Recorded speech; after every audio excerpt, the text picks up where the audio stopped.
اگرچہ کوئی پردیس میں رہتا ہو، نوکری کرتا ہے، اور وہ گناہ سے بچنے کے لیے کچھ ٹائم کے لیے نکاح کر لیں، ظاہر ہے ایسے لوگ ہیں کہ جو سالوں سال گھر نہیں آتے، 2 سال بعد 1 مہینے کی آفیشیل چھٹی ملتی ہے، تو اب وہ گناہ سے بھی بچنا ہے، تو وہ اس مدت کے لیے نکاح کر سکتا ہے؟ مدت کے لیے نکاح بالکل اسلام میں حرام ہے جی، چاہے وہ نکاح متع ہو چاہے نکاح مسیار ہو۔ اچھا، عرب علماء نے اس قسم کا ایک ملتا جلتا فتویٰ دیا تھا کہ جو لوگ یورپ یا امریکہ کے اندر تعلیم حاصل کر رہے ہیں تو وہ 2 یا 3 سال کے لیے وہاں کسی عورت سے نکاح کر لیں، اور پھر اسے یہ رائٹ دے دیں کہ جب وہ یہاں سے جائیں گے تو وہ طلاق کا رائٹ اسے شفٹ کر دیں، اور پھر وہ عورت طلاق دے دے اور یوں وہ آزاد ہو جائے گی۔ اسلام خاندانی نظام میں بلیو رکھتا ہے،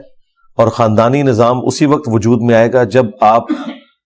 ٹائم پیریڈ کے لیے نکاح نہ کریں بلکہ ایک خاندان کو بسانے کے لیے کریں۔ اہل تشیع کے ہاں بھی جو نکاح متع ہے نا، وہ کیٹاسٹروفک کنڈیشن کے اندر اسے جائز سمجھتے ہیں، عموماً نہیں جائز سمجھتے۔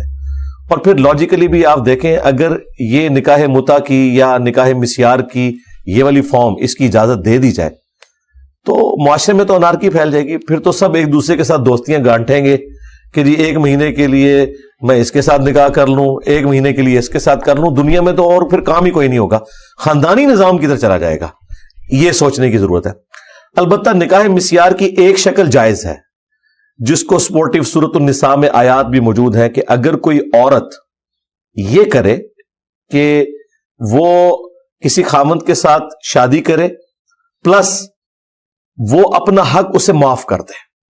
صرف اس لیے کہ وہ اپنے نام کے ساتھ ایک خاوند کا نام لگانا چاہتی ہے، جس طرح کہ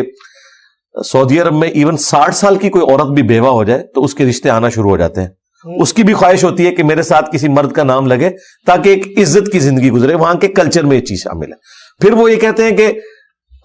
ہمیں اپنے مرد کی حاجت تو نہیں ہے ازدواجی زندگی کے پوائنٹ آف ویو سے، لیکن ایک ٹائٹل مل جائے، ہم کسی کے نام کے ساتھ منسوب رہیں مرتے دم تک، لیکن وہ بھی یہ نہیں ہوتا کہ ٹائم پیریڈ کے لیے فار ایور ہی وہ نکاح کرتے ہیں۔